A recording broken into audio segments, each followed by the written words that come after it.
बरं काही विचारायचं असेल तर विचारा. हो. यांचं खरं नाव झिंगे? छे हो, अहो ते आपलं लाडाचं नाव आहे. खरं नाव आहे अश्विनी. बाळा, पाय दाखव तुझे. जिंगे.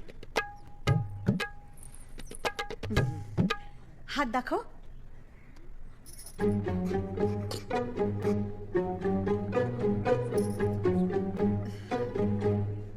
असा आणि असा आणि दोन्ही घे. हा, दोन्ही.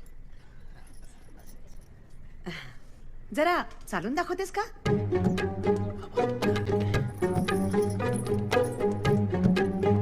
और अभी तो रुको, क्लाइमैक्स अभी बाकी है. आता नाचून पण दाखवायला सांग. बर, एकदा नाचून दाखव त्याला. नाही नाही, असू दे. अरे असं काय? अरे असू दे ना, दाखवेल ती. नाही. त्यात काय? जोकिंग. नाही जोक काय